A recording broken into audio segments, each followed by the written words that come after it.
Welcome to Journey to Wisdom, where ancient insight meets modern growth to awaken your highest self. When we talk about improving intelligence, we first need to break down the traditional notion of what intelligence actually is. For a long time, people equated intelligence with IQ, a number that supposedly defines your cognitive ability compared to others. But that's an outdated and narrow perspective. Intelligence is not a single quality. It's a constellation of abilities, behaviors, and habits that span everything from logical reasoning and verbal skills to creativity, emotional awareness, and the ability to adapt in unfamiliar situations. Howard Gardner's theory of multiple intelligences suggests there are many forms: linguistic, mathematical, spatial, kinesthetic, musical, interpersonal, intrapersonal, and naturalistic intelligence. So when we say, improve intelligence, we're really talking about expanding our brain's capacity across many domains of life, not just becoming smarter in the academic sense, but becoming sharper, wiser, more emotionally grounded, more curious, and ultimately, more capable as a human being. Now, the beautiful thing is that intelligence is not fixed.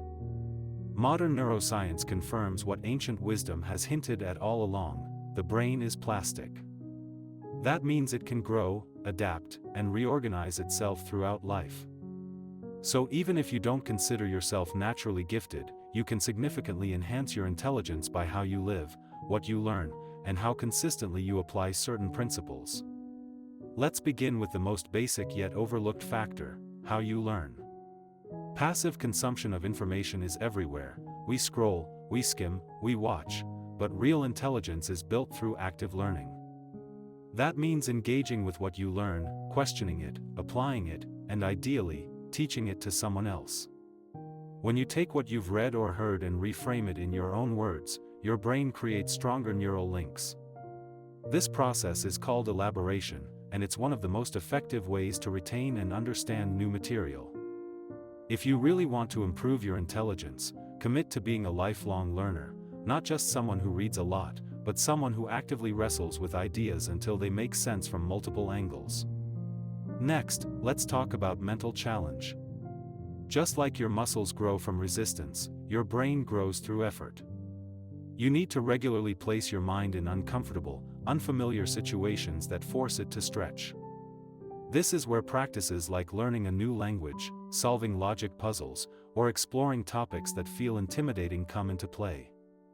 Each time you struggle with new material, your brain strengthens its synaptic connections. That's neuroplasticity in action. Even something as simple as using your non-dominant hand for daily tasks can activate new parts of the brain and foster adaptability. Don't shy away from what's difficult. That's exactly where the growth happens. The mistake most people make is they only do what they're already good at, which leads to stagnation. Instead, seek out challenge as a tool for transformation. Now, reading deserves its own section. It is one of the most powerful habits you can develop. Reading regularly, especially deep, focused reading of complex material, trains your attention span, strengthens your vocabulary, and exposes you to nuanced ways of thinking. But don't just read the content you agree with. Read books that make you uncomfortable, that challenge your worldview, that are hard to understand on the first pass. Philosophy, history, science, and literature each shape the mind in unique ways. Fiction helps build empathy and narrative intelligence, while non-fiction sharpens your grasp of reality. And when you read something profound, don't just highlight it, write about it, talk about it, or debate it. That's how knowledge turns into wisdom.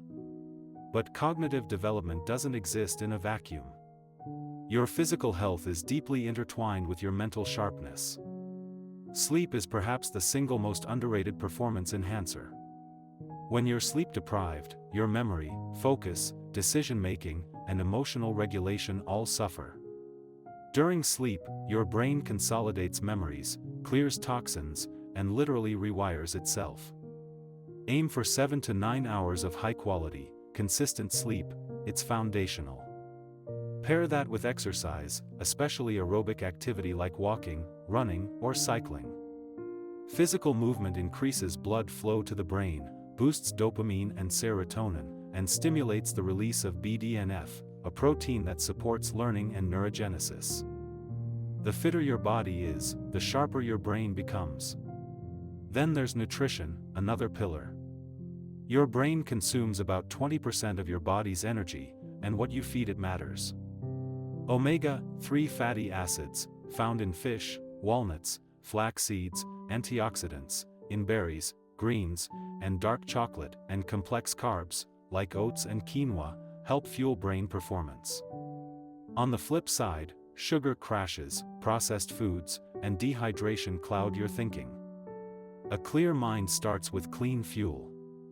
And don't forget hydration, your brain is about 75% water. Even mild dehydration can impair focus, memory, and mood. If you want better thinking, drink more water. It's that simple. Let's now move into emotional intelligence, which is often overlooked in traditional discussions about intelligence but is arguably just as important.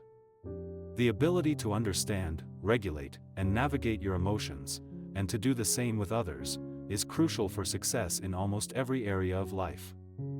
High emotional intelligence leads to better relationships, clearer communication, stronger leadership, and greater resilience. How do you develop it? Start by building self-awareness. Journaling is a powerful tool for this.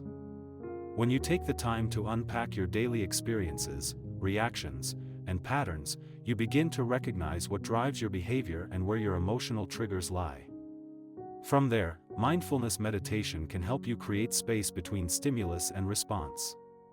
Instead of reacting impulsively, you begin to respond with intention. That's the essence of emotional maturity. And when you understand your emotions, you can better empathize with others, leading to deeper connections and wiser choices. Next, let's talk about your environment.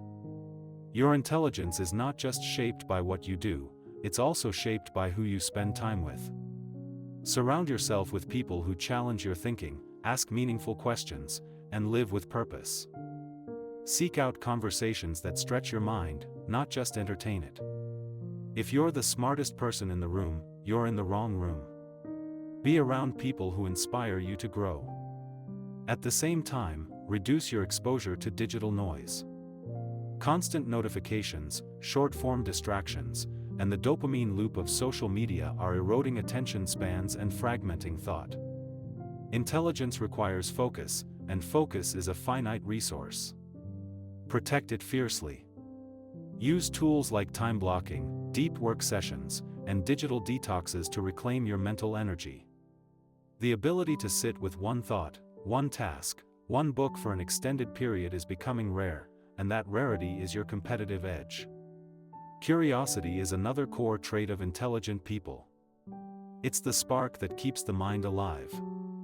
Curious people don't accept things at face value, they ask why, how, and what if. They dig deeper. They look for patterns. They seek understanding. Curiosity is like a muscle, the more you feed it, the stronger it gets. Follow your questions, even if they lead you down unfamiliar paths. Curiosity is the seed of creativity, and creativity is intelligence in motion. Whether you're building something new, solving a problem, or making sense of complex systems, the ability to think outside the box comes from a deep reservoir of questions you've dared to ask. Now let's dive into metacognition, or the ability to think about your own thinking. This is a hallmark of high-level intelligence. When you're metacognitive, you can observe your biases, analyze your reasoning, and improve how you learn. You can ask yourself, how do I know what I know? What assumptions am I making? What's another way to look at this? These questions train you to be intellectually honest and mentally agile. One way to practice metacognition is through regular reflection. After any big decision, project, or conversation, ask yourself what you did well, what you could improve, and what you learned. This habit compounds your learning and sharpens your awareness over time. Finally, let's talk about the mindset. Carol Dweck's research on growth versus fixed mindset is revolutionary here. People with a fixed mindset believe intelligence is static, you either have it or you don't. People with a growth mindset believe intelligence can be developed. Guess which group performs better, adapts faster, and achieves more? It's the ones who believe they can improve. But mindset isn't just about believing in improvement, it's about how you respond to failure. Every mistake, every challenge, every setback is feedback. If you view failure as proof of inadequacy, you stop trying. If you view failure as data, you adjust and grow. That's how intelligence evolves, not in a straight line, but through cycles of challenge, feedback, and persistence. So, how do you improve intelligence? You build it day by day. You read deeply, you challenge yourself, you nourish your brain, you care for your body, you reflect on your emotions, and you surround yourself with people and habits that stimulate growth. Intelligence isn't something you're born with, it's something you earn. Not by having all the answers, but by being endlessly curious, fiercely focused, and deeply committed to becoming better than you were yesterday. Every time you choose discomfort over ease, depth over distraction, and intention over autopilot, you're sharpening your mind.